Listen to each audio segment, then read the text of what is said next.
is to gain the trust, the second's to break. Yeah. And that's the reputation you have. It's a very, very important thing. And give them the trust. You've done all your due diligence, you've done everything else, trust them to do that build. Because if you don't trust them straight away, it's going to have that bad feeling in your mouth of, oh, don't I? Anything in life, when you purchase a car or you purchase something as an investment or whatever, it's still that element of risk, but you get the best out of someone, you're going to get the most out of them. If you turn up and they say this person's not going to swear, but so and so, you're not. What you can do? Yeah. Persevere through it and work hard, because building game ain't for the faint of heart. Yeah. There's a lot of people say I can do the game, but they're not cut out for it. They say mental health's an important thing, because back in the day, no one talked about mental health, did they? What do you look for then when working with an investor, developer? I think you can break this down as. Welcome back to the Property Newbies podcast. And today's episode, I'm joined by Chris Simmons, who is a builder. And today we're going to be talking about all things building, from renovations to conversion to construction and just general decorating. This is one not to be missed. Chris is a straight talking builder. I've known Chris now for about just over a year. And you're really going to enjoy this one.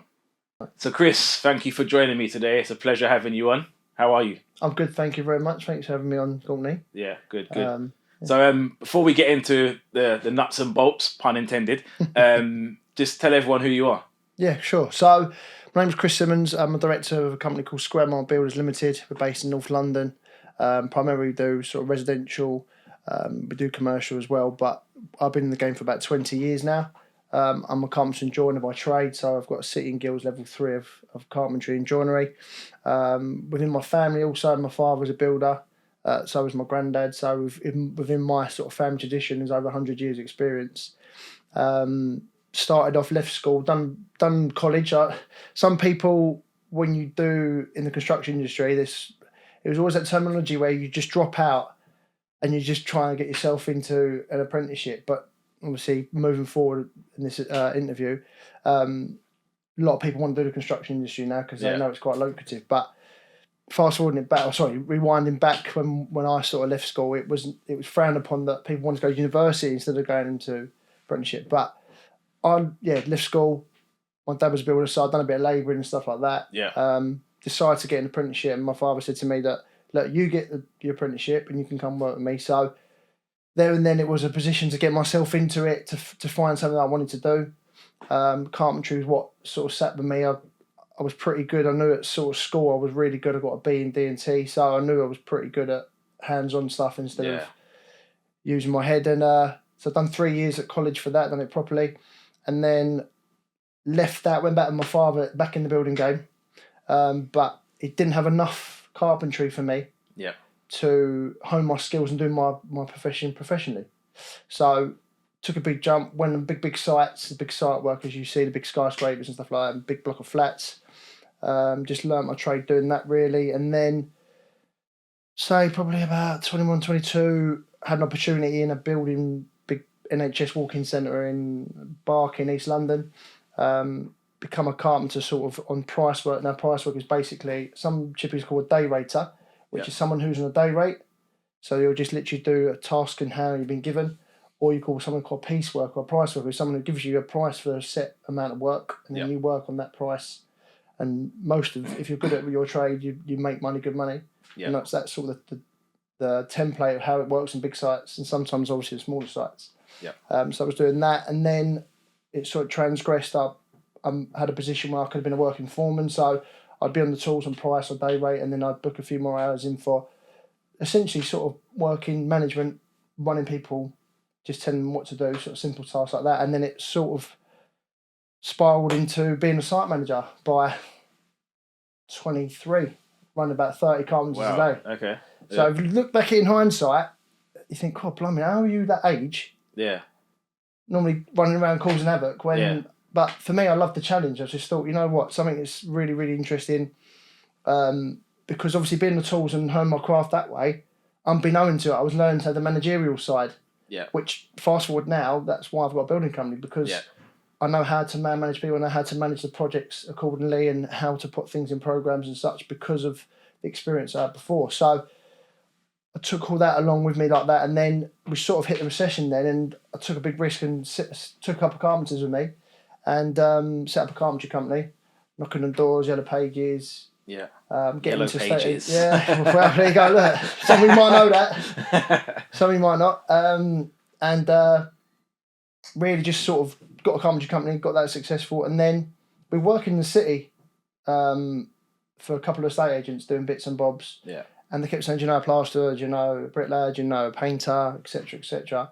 And I thought, well, look, if I was a builder, he was a plasterer by trade, so why don't I give it a stab? And that's sort of how I sort of come to the name of Square Mile Builders, because I was working in the city and it was just sort of a common sense thing. But my little pun really for it is that we'll work a square mile anywhere. So that's how we sort of transgressed. I always wondered what the name today. was, where it came from, the Square Mile Builder. So I'm glad you just shared that. Yeah. Well, it's funny because when you do work, especially I'm based in North London, they go, oh look, Square Mile, I thought you worked in the city. Yeah. But I suppose it's a good starting point to talk to a client. And they remember whether you're doing a project or tendering for a project. I don't think your name doesn't matter about the name. What matters about the name because it's my brand. But I think it's more important about what we do and they know about us. Yeah. Just like any branding. Yeah. As you know. So. Yeah. Yeah. All right. We've got lots that I want to get into today, and but before we get into it, so a question I like to ask all the guests that come on. I know you're very straight talking and you're very outspoken, Chris. But tell me something quirky or different about you that people may not necessarily know. Quirky about me. I'm a Gemini, so what you see is what you get. But as I say, when you're a Gemini, I don't know if people believe in star signs. I don't really. What month is Gemini? It's May. May. Okay. Yeah. I think it's middle of May to middle of June. Yeah. And what's the traits of a Gemini then?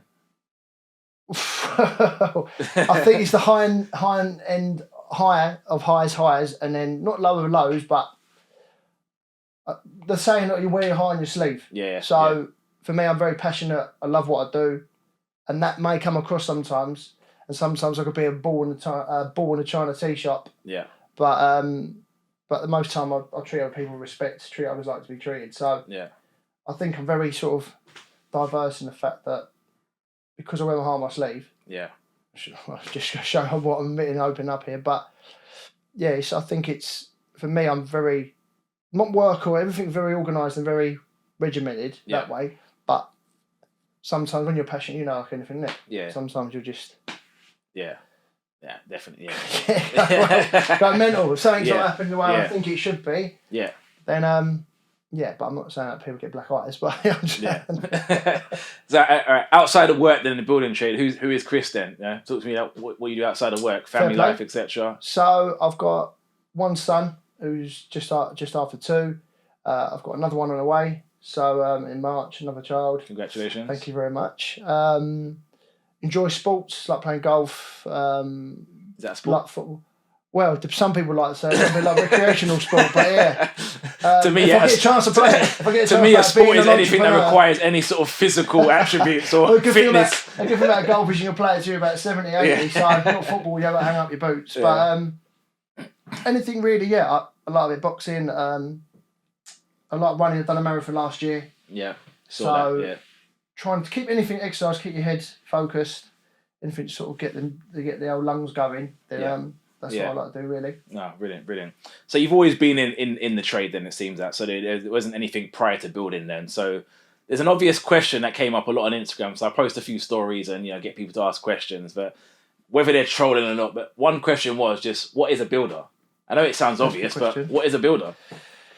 It's a good question because the word builder can be split into so many different segments. So a builder is someone who basically manages building tasks within a project. Yeah. So, I mean, you have project managers that fall under that, but as a builder, you are essentially being hired as a professional to create something out of nothing. Yeah. Or make an addition to something that you need to have. Yeah. So if you, for instance, you wanted painting, but then you wanted a bit of plumbing doing or an extension, some brickwork wall, we facilitate that whole thing instead of you project managing that. Yeah. It's with our expertise and our experience, and especially as myself being on the tools previously and coming through the construction side of it and the management side. Yeah. We are running that project for you. Yeah. So we don't call ourselves project managers, but that's what a builder does. Yeah. Because we're taking care of each category of something that mixes together, almost like a cake. You're Yeah. getting all the ingredients, and you're mixing it all together. Yeah. And come out this wonderful, beautiful cake. Yeah, I like that energy. Yeah. So that's what essentially what a builder does. It, of course, the bigger the build and the way you have project managers and contract managers and site foremen, they're all different segments within the build to make sure that build runs efficiently, on time, on budget, etc. Yeah. But as I say, that's why I knew before my previous experience, obviously my family side, which is fantastic. So I've had that, maybe the confidence, and knew for a fact I could step into the building game. Yeah. Because it's not for the faint-hearted, and we can talk about that in a bit. But also for me, it's just I know for a fact that, I'm just trying to think, basically it's a way that, especially as probably news podcasts, people need people they can trust. Yes. Yeah. That they can go, right, this is how much it costs, this is what we need doing, can you do it? Yes, I can. Yeah. Right. Otherwise, if you want to take the project management position in yourself, as I'm sure you know in your field, then you have to do essentially our job or hire another project manager to do it for them. Yeah. So when you're sort of hiring a builder, if you think sometimes the famous old that kind of sound, but you don't take in consideration that the builder runs that project for you. Yeah. Mm-hmm. And then cost factors into that build. Yeah. Yeah. No, So, totally. Yeah. No, I agree. That's sort of a summarisation really of what a builder is. Yeah. Otherwise, you're a tradesperson, tradesman, tradeswoman. Yeah. And you hone your skill at being a plumber, electrician, scaffolder, plasterer, bricklayer. Yeah. You name it, roofer. Yeah. So it's what I love. It's what I do. I wouldn't dream of doing anything else. Yeah. And are you still on the tools? Are you hands on, or are you just managing I'm things? not as much anymore. Yeah. Not as much. But I do like to do it because I feel like when I, excuse the pun, get my hand in it still. Yeah. And always keep topping up my carpentry skills, etc., and my building skills as I do bits of tiling and other different things like bricklaying here and there. And it's just the confidence and repetition of everything you do. Yeah. That you make yourself competent enough to know you can do that. And obviously, as you know, in our field, that we're very in demand as well. So trying to get your subcontractors in at the certain times. If there's a small little job they can't come at 3 weeks, it's easier for someone in your team to be able to be trained them to do it. Yeah. So that keeps the project moving efficiently. So, I like doing this. I enjoy it, and this to the end point of that as well. It's good for the staff because it's morale. That if they see the boss grafting, there's no excuses. You can't shy away. Yeah. The foreman knows exactly what's going on, so everyone's sort of mucking in. Excuse the pun again. Yeah. But everyone just getting to get in goal, getting that project finishing on to the next one. So. Yeah. So your analogy there about the cake and mixing all these different ingredients. So what do you enjoy the most out of a building project, or in terms of the working? Do you mean the different phases, or do you mean I suppose phases, different types of work maybe, or what you're doing. Carpentry's bread and butter. Yeah. So I like doing roofs and doing first fix. So first fix work is basically like walls and roofs and structural elements of carpentry. But second fix carpentry, like if I get the time, the joinery is really interesting. Building, I think the beauty, if anyone can relate who's watching or listening to this podcast, especially in the construction side of it, can relate to me, is that you do things that you love because you can create something out of nothing. Yeah. Like, we are almost like in the construction industry like artists, because we're not sitting at a desk every single day writing a bit of paper. No disrespect to anyone else that does that, because we all got to do it. I do paperwork myself as well. So that's an opinion I have. But for us, because we use predominantly our hands, we're creating something out of nothing. It's lovely to step back from something you finished and go, right, that was more, not like an artist like Van Gogh, but that was my little stamp, I built that. Yeah. And you can go off and enjoy it because you paid for it and you can use it for the way you need to use it for your life. Yeah. So, joinery's a nice one. Obviously, pet hates is doing the foundations and digging, but we're all grafters, we all have to get down and get dirty. You've got machines doing that, haven't you? But sometimes you can't access the machines through small doorways in Victorian Terrace House. And you've got to wheelbarrow everything out, right? Wandsworth or Islington or wherever. Yeah. So sometimes you've got to go bread and butter. You've got to do it wheelbarrow, spade, shovel, pick. Yeah. You name it. Yeah. And you've got to go through the house. So everything's got to be done. Yeah. To take that into consideration. Talk to me about some of your best projects that you worked on then. Well, first of all, what type of projects do you work on actually? So basically we got high residential, domestic residential. So everything sort of from loft conversions, basements, extensions, restoration. Yeah. That's what we do. As I say, we've worked in the past at commercial, so sort of come to resi. So if there was an office or an old warehouse and turn into flats, we can do that as well. Yeah. But primarily, that's the way we work. But anything really in between, we'll do. Okay, anything building aspect ways we do. Yeah. It's just what we do. But Yeah. if we had a speciality, what we focus on, it's like anything. You focus on what you do. Yeah.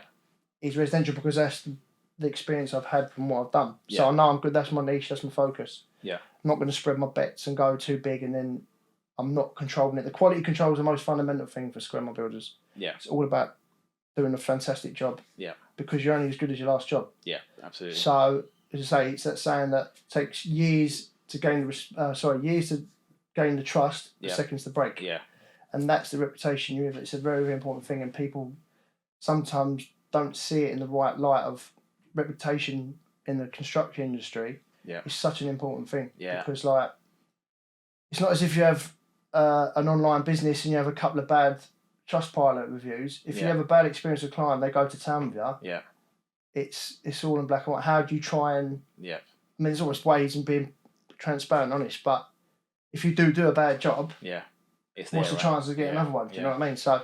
Yeah, I'm glad you brought that up actually about reputation with builders because I'll be honest, I've had a bad experience in the past with a builder.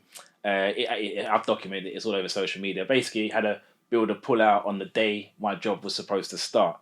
And I look back on the lessons learned from that. I did all my due diligence. I looked at previous projects. Vetted him. Saw his track record, everything.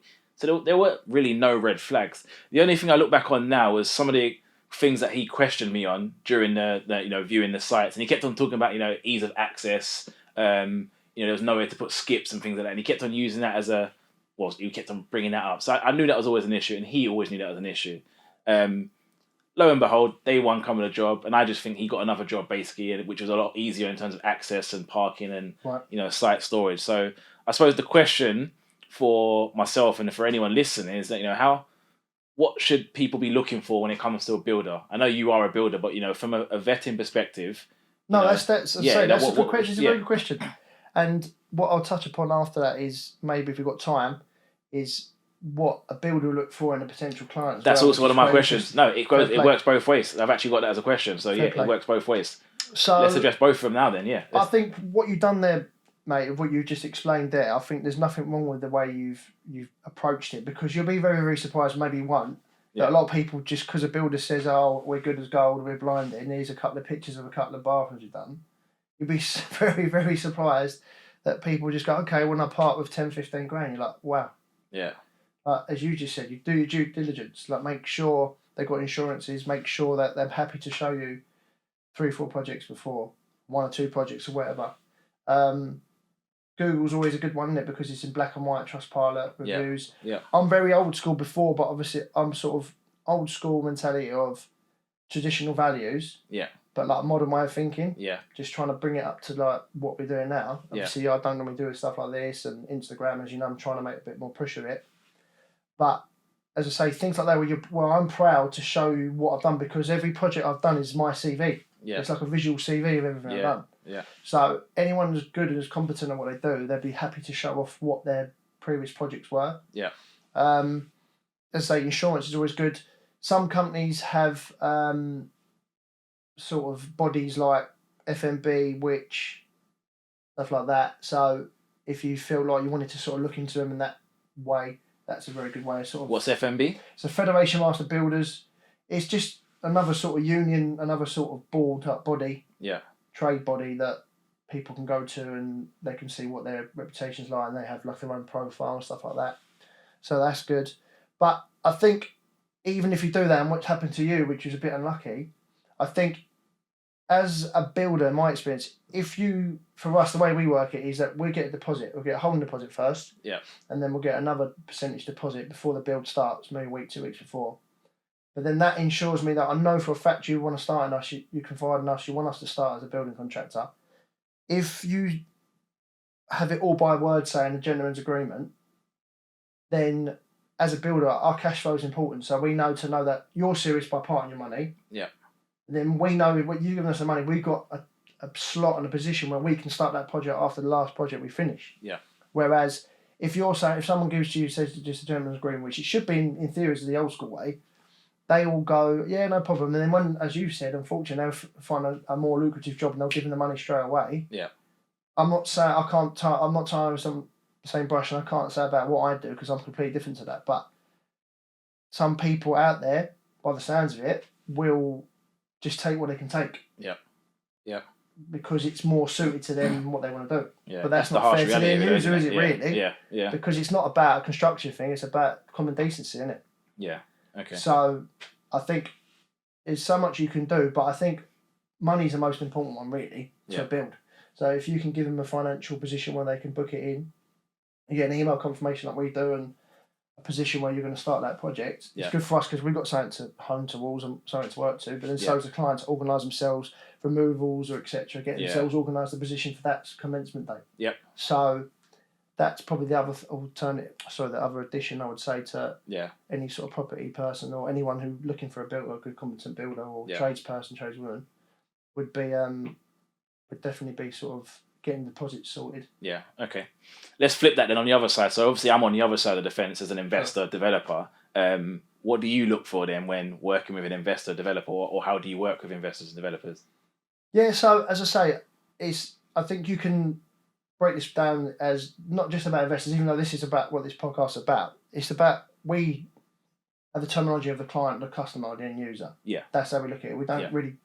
We don't care really what your profession is, but I know this is HMO, buy-to-let system of a podcast, so it relates to that kind of person. But for us, we look at you as a client. We don't look at you any different than whatever you do. You could be a lawyer, you could be a property entrepreneur with 1,000 houses, you could be the first person like a newbie who's just bought the first house. We don't judge anything like that. So for us, the three fundamental things that I've always said when I've done a podcast and I've done something called Clubhouse a few years ago, we had a show, and I had this question all the time: what is it you look for in a customer? And we're saying, look, the three most important things are the fundamental things. Is one is trust, 2 is communication, 3 is patience. Yeah.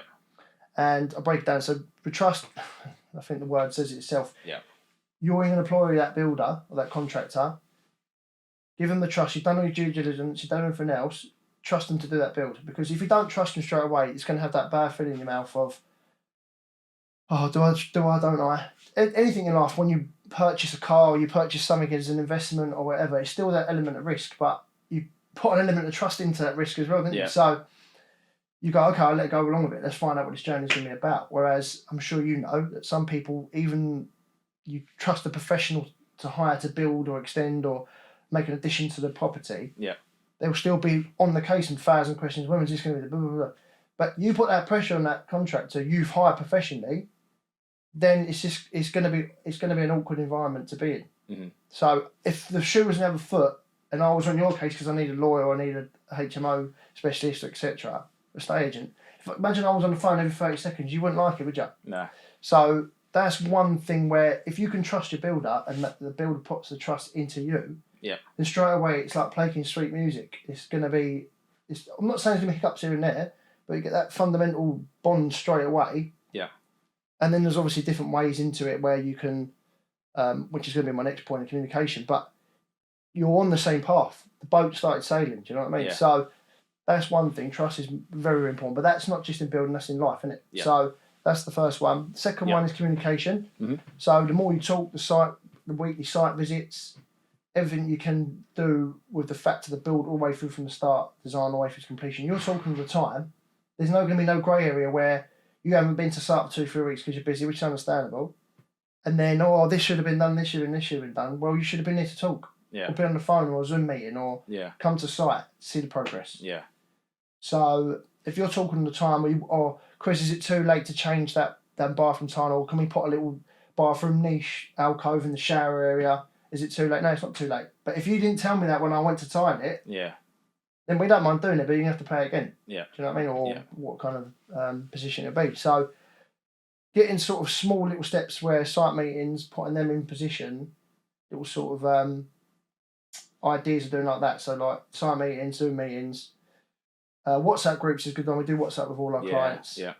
So you put little photos in here, stuff like that. So them sort of 3 things help. There's other little things you can do with like calendars. There's apps out there for calendars and stuff like that. You can Microsoft Teams, but them 3 help. And then obviously the last one's patience. So once again, come back to trust. You've hired us to start the project. Yeah. You've hired us to go all the way through to fruition, all the way to the end. Just enjoy the process, because you might not do it again. Yeah. Or if you do it again, then at least you'll know you're enjoying everything that's been happening and what we're doing for your property. If you're on my case all the time, it comes back to what I said before, with trust. It's every time I come to someone, I'm thinking to myself, oh, this client's kind of here we go. And I've got to deal with this situation, right? And then here we go. It's always going to be an argument. It's always going to be this, and it doesn't feel. I don't want to do it. It's like anything. It's like a saying that I've always been told. It's like bedside manner. Yeah. Treat others like to be treated. If you're being polite, like you're bringing the lads some biscuits and some milk, it goes a long way, because you're being polite, you're being nice, it boosts morale. Do you know what I mean? So you get more out of the staff. Yeah. It's like it's not just building. I keep saying this all the time. It's in any field of work, that if you get the best out of someone, you're going to get the most out of them. Yeah. If you turn up and say this person's I'm not going to swear, but so and so, you're not. What you can do? Yeah. You tell me. You wouldn't go above and beyond. You just do what you got to be done, isn't it? Nah, I think it's basic, isn't it? You treat people with respect, and they go above and beyond, don't they? They go the extra mile, you know. That's what it is at the end. Yeah. No, brilliant. So yeah, that's the three I would go for. Yeah. Trust, communication, and patience. So we had some questions in, Chris. So another thing I like to do is I put out a little poll on Instagram to get some questions from the community. We've touched upon some of them actually already, sure. But I'll ask some of them if you don't mind anyway. This one, can you share a project that you are particularly proud of, and what it sets you apart from others? Good question. So any project we do, we're proud of, whether it's a small bathroom we've done, or we've done a massive sort of floating staircase, floating bookshelf. All of these items that we do in building, we love what we do. Otherwise, our staff wouldn't be here. Yeah. But yeah, we've done one project before, a couple of big projects before, where we've done sort of floating staircases, rotating bookshelves that look like a wall, stuff like that. Very, very niche. Yeah. Doing sort of concrete gravel boards as a fireplace. It's very, very. It's all on our website anyway. Yeah. squaremilebuilders.co.uk. Yeah. There you go. Cheeky Nice. plug. But yeah, it's nothing stands out to me, because everything I do, I love. So everything we do, we care about. We're a professionalism to it. Nothing's half-hearted. Nothing cutting corners, anything like that. Yeah. So anything we do build is always interesting. There's something new. That's what I love about building, is there's always something you'll learn every single day, something new. Even if it was a template of 6 houses in a row, you built 6 houses in a row, I could bet you your bottom dollar that none of them will be completely the same. There's different little tweaks and quirks. Even if the plan was the same to be the same. Stuff out, do you know what I mean? So for me, it's I love what I do, and just like that saying, you love what you do, it doesn't become a job, does it? Yeah. So any celebrity projects you've worked on? Or builders have always worked on some kind of celebrity project. To be fair, I don't know if I can say, but he's a famous magician. But that's about as far as I can say, because we're very much. Which one thing I think a lot of your listeners will be nice is that we have a lot of confidential, personal confidentiality. Yeah. So if we did have a celebrity, we're not people where we'll just go and tell the paper. Okay. But that sort of element of trust, it comes back to sort of trust. That's why people trust us. Those traditional whether values. you are a celebrity or not a celebrity, you're a client. There's confidential. The amount of times we've said, people knocked on the door on site and they go, look, we're the next door neighbour. Can I have your phone number of your client? So no, you have to contact them yourselves, or here's an email or something like that, because it's personal information. Data protection. So for us, But as I say, we've worked with celebrities before. Okay. Good question. So I know you said you're very old school in terms of traditional values and certain things, and you're doing things to come up into this day and age. Let's talk about technology. Sure. What technology are you using in your business that have helped you over the last few years? Yeah, good question. So the days of writing the back of a fire packet are gone. I'm sure people still out to do it, and sometimes a bit of paper and a pencil always works wonders, and it works magic. But I've got new systems that's made us more efficient in the way I run the business day to day. I mean, everyone knows the brilliant old but trusted spreadsheet, Excel. Yeah. It always helps. Just trying to think what else. Obviously, digital templates or like invoices, estimates. We've got systems built in for that, so we can just send it straight to the client. It's all PDF format. The days of Microsoft Word, typing it off at 11 o'clock at night, it's gone. Yeah. That helps, because obviously it's a software tool where we can say, instead of the old days where I used to write them out by hand or type them up on Microsoft Word, and you've got to keep doing it and doing it again, with these sort of systems, I'm sure you might know that we can save brackets of different folders of, say, for instance, supply and fit and extension. Yeah. The whole thing will automatically come up instead of keep typing, being anonymous, then just keep it. It's quicker, then it's more efficient, and we can get them estimates out quicker. Yeah. For the potential client. So systems like that's very, very helpful to the business. Yeah. Tools. I mean, there's always new tools and new production, new technology, and the actual day-to-day build that we've been using, and different systems like that. Just trying to think what else really. There'll never be a robot to replace us. Yeah. I'm sure there'll be AI stuff that will come into building in the next 20 years, I would have thought. You've got to sort of embrace it as whether people think it's good or bad. I wouldn't have my opinion on it, to be honest, but I just feel that you can't put a robot in a 18th century townhouse in Mayfair. Yeah, no, or I Crouch End or as much as Putney or whatever. Yeah, as much as I'm you ain't embracing, gonna get a robot in there to do that. Yeah, as much as I'm embracing AI, I just think there are certain things that it can't replace. No, of course not. It just can't. It can maybe aid certain things in building potentially. I don't know. Yeah. But Got to be positive and look at the way that this I don't is think it's gonna replace certain things. So it's hard. It's hard to explain or hard to elaborate on it, because even though we maybe put our finger to think what this AI could do, none of us know it's in its infancy. Yeah. We don't know where it's going to go. Yeah. So, especially building, I've seen sort of videos on YouTube, little things where they can plaster walls and stuff like that. But for the big commercial stuff, then yes, it may be able to work, because you've had a massive 50-foot wall by 50-foot wall. Yeah. If it's repetition once again, then you can do it. Yeah. But if it's a small little tiny sort of Victorian stairwell, Yeah. where you're going to get, by the time you set a robot up, you can get an actual human being to spread the whole gaff. Yeah. Do you know what I mean? Yeah. So it's interesting. Yeah, no, good it question. is. No, it's a good question. It is. Yeah. Yeah, I think we touched upon this a little bit. I know you work with, you see everyone as a customer or a client. But obviously a lot of our audience are going to be, people who invest in property or develop or some kind of interest in, making money from property, not their residential home. Sure. But one question was asked was, what are some common challenges that builders face when working with investors and developers? Yeah, good question. Very good question.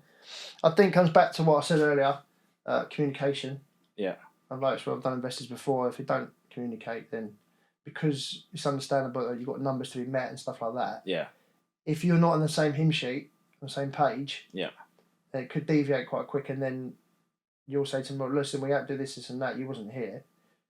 Who pays for it? Whereas the systems we've got now is that we raise a VO, which is a variation order. We give you an estimate straight away, quick, in an email. Do you want to do it? It's your choice. You're the client. Yeah. It's your decision at the end of the day. This is what needs to be done, A, B, C. This is how much it costs. Do you want to go ahead, yes or no?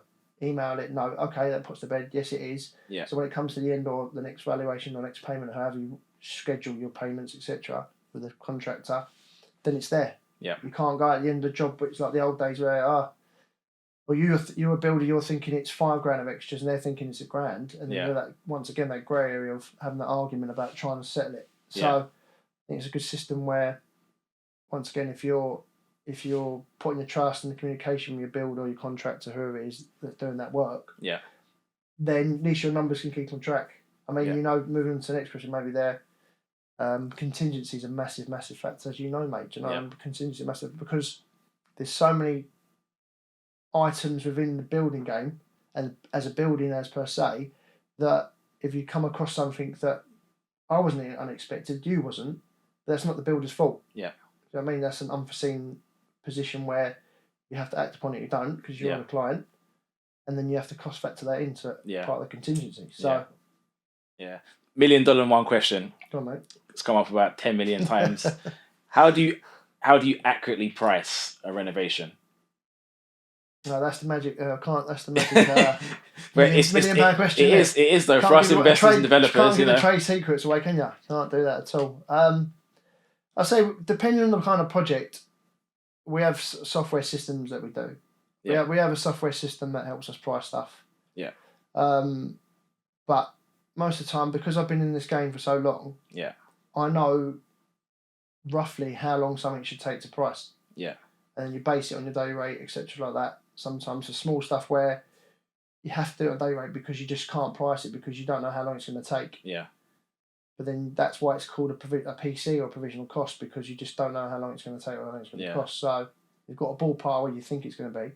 But then if it runs over, then at least the customer is aware that that's the day rate, that's how long it's run over, so you can cost factor that.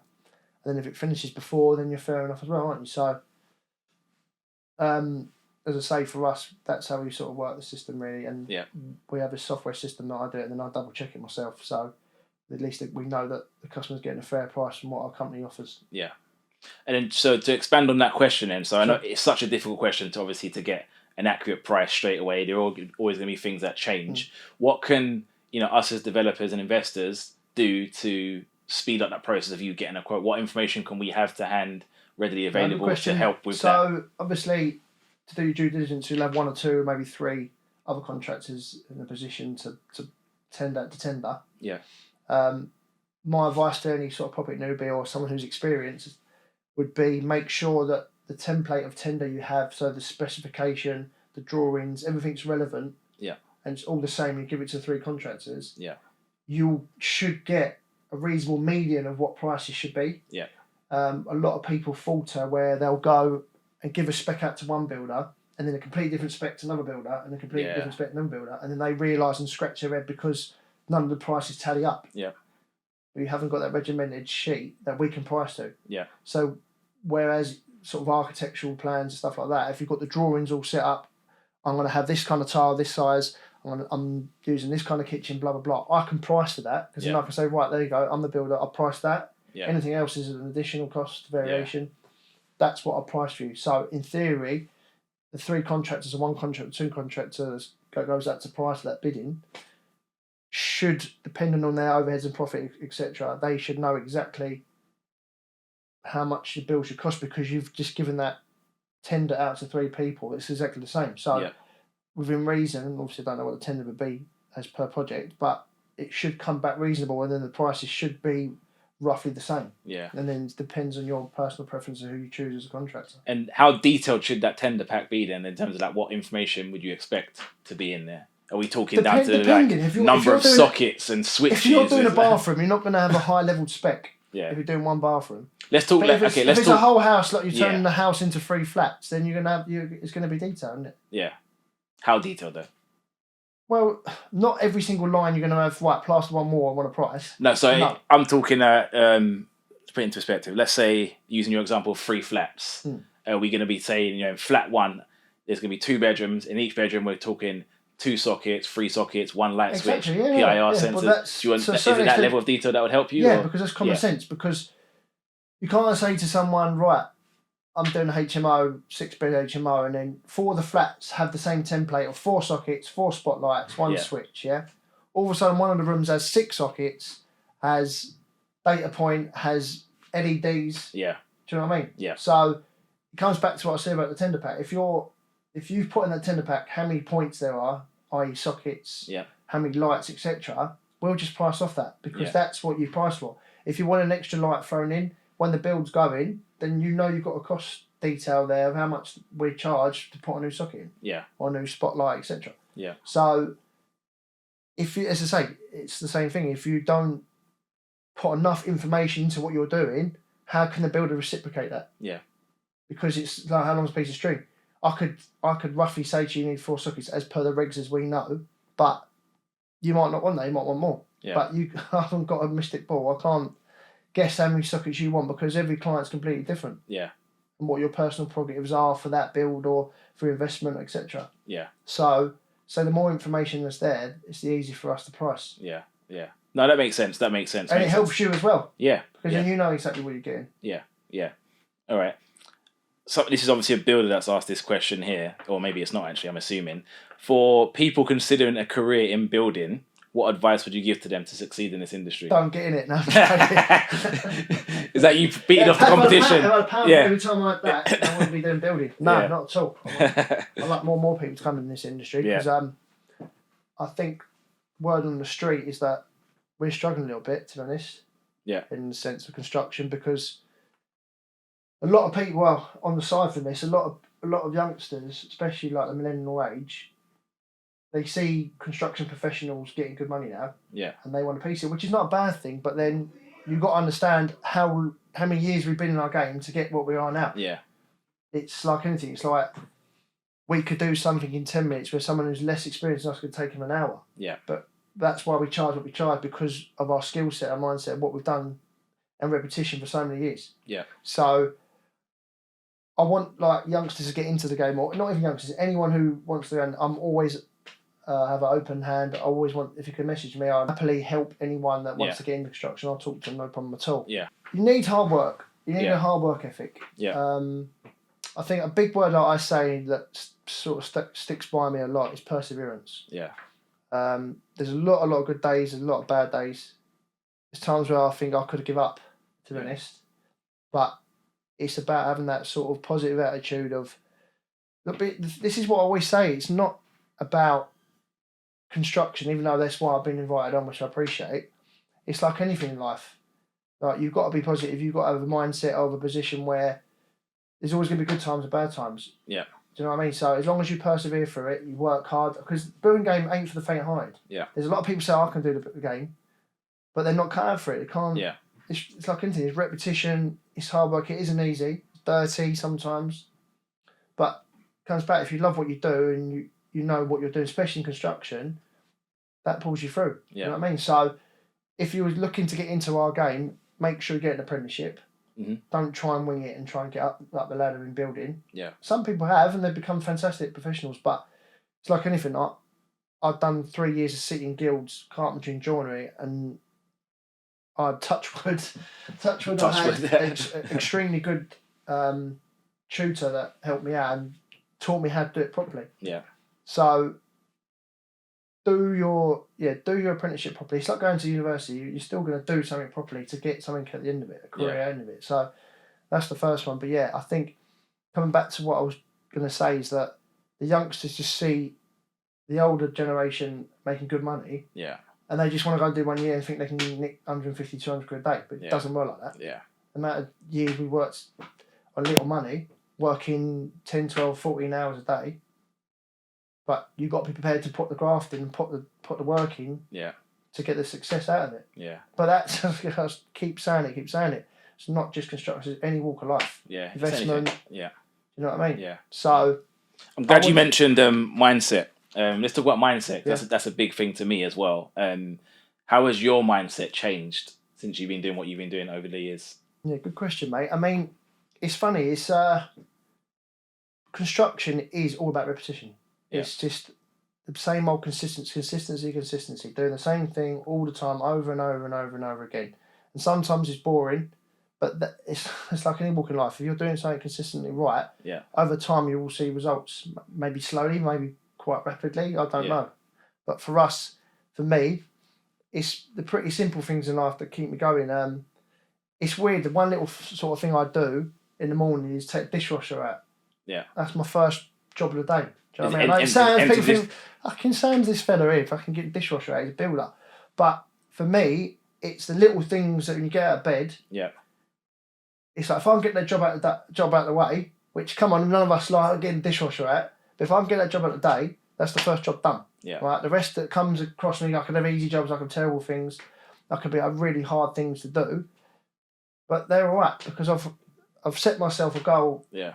At 5:45 in the morning, 6:30 in the morning, have breakfast and out the door. So maybe people listening to this today, if you have one little thing that gets you going every morning, maybe listen to music, go for a swim, go for a run, or putting your clothes on, choosing the right outfit you're going to wear for the day. Little things like that. Obviously can't relate to that, but anything that makes you get yourself up, and that's the most important thing. And I say mental health's an important thing because back in the day, no one talked about mental health, did they? So for me personally, something so minuscule but very important is that. No, I can totally relate to that. For me, I mean, it's making a bed every morning. Yeah. I have to make, regardless of what, even if I'm staying home, not doing anything, I'm not leaving the house, I have to make the bed. Yeah, making the bed at 6 in the morning, my wife's still asleep in it, lifting the sheet up like a Mexican wave, maybe might be a good idea. But no, I just think it's little things like that where your day could be fantastic, your day could be terrible. Yeah. But for me, it's just about being grand as well. Like, especially having, as you know, you've got children. Congratulations. Thank you. It's about the little things in life. Like, money comes and goes, but health and happiness doesn't. Yeah, absolutely. There's a lot of people we know out there who've committed suicide and stuff like that, which is terrible. And they've had everything you should think they've had all the money in the world, they've got everything in the world, but they haven't. Yeah.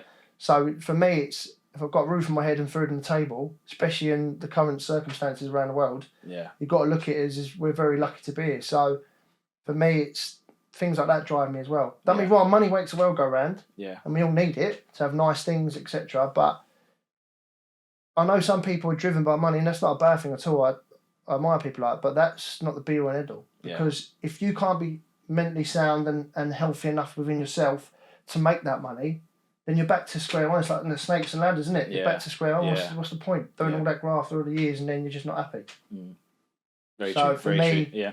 I think that's part and parcel of it is, With your so your kids, obviously you got one and another one on the way. Is this an industry you want them to get into? Oh, of course it would be. But I think I'd be a horrible parent if I had to force my kids or my son to go into my game. Now, I don't think even my dad forced me to go into it, but one of my earliest memories as a kid was going on site with my dad. 5, 6. But you enjoyed it, right? It was fun to you, right? Yeah, but like any kid, isn't it? Anything that's something new that's interesting and challenging, you're like, oh wow, look at that. Yeah, timber.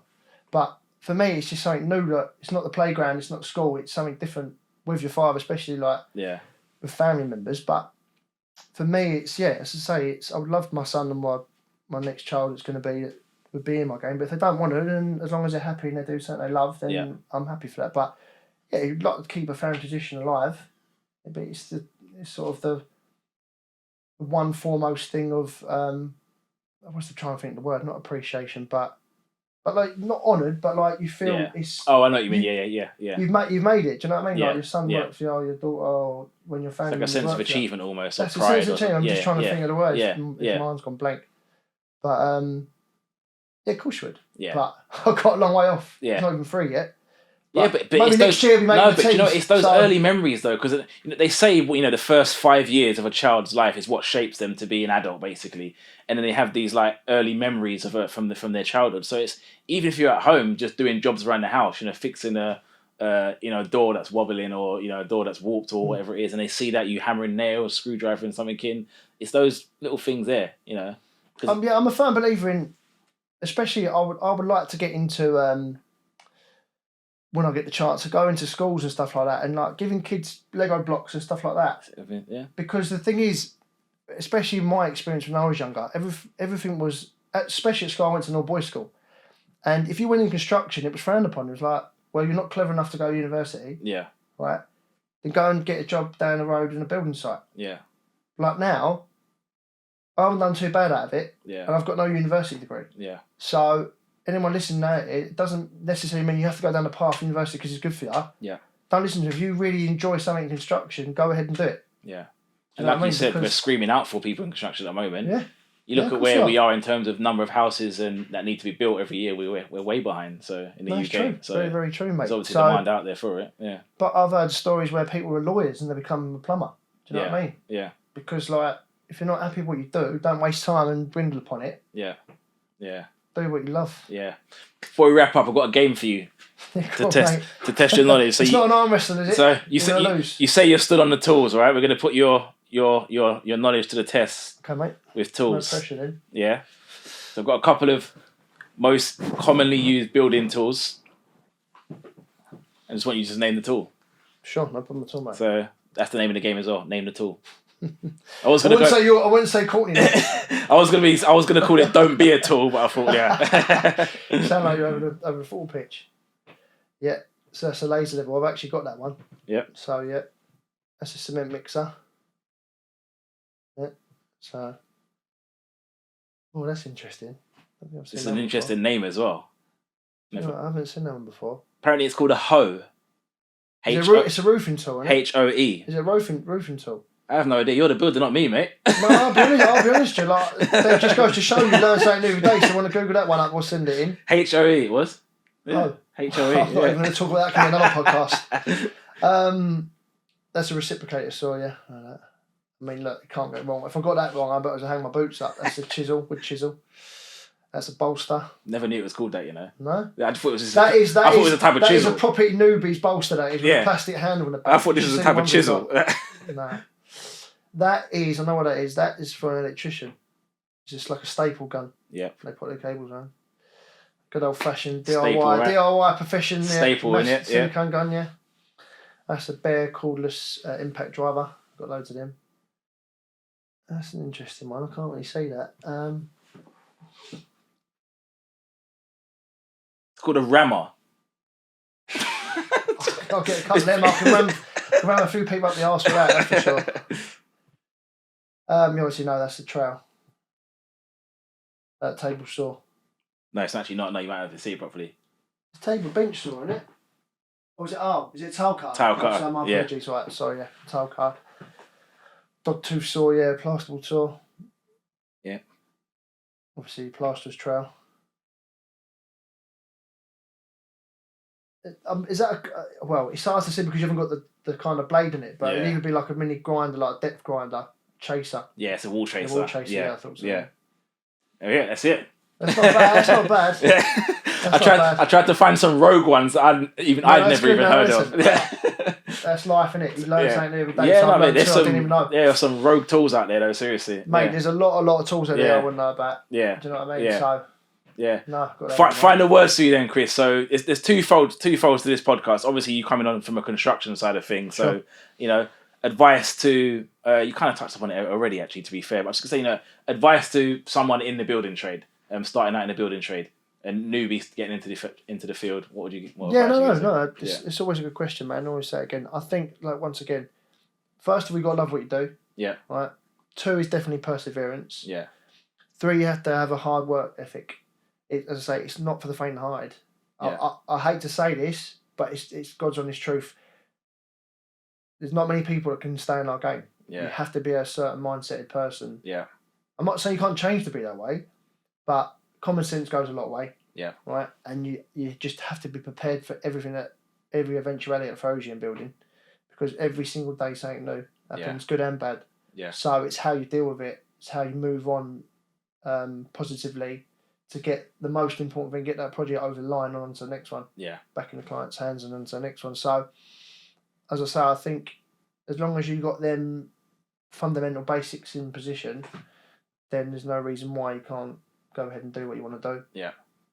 No, brilliant. So, all right, Chris, it's been a pleasure having you on, man. No problem at all, mate. All the best with the much. new arrival. I must say also, just to finalise, congratulations about your charity press ups every day, mate. That was no mean feat. Yeah, no, yeah. Something that's really close to me anyway, cancer and that. No, so, I must say I've got to throw that one in there because I sponsored you and you've done well there, yeah, mate. no, appreciate that. But this probably won't go live until the new year, but just to say, happy Christmas to you and the family now anyway. You too, and mate. All the best for the new year, best. and we'll catch up soon. Nice one. Thanks, Courtney. That's one.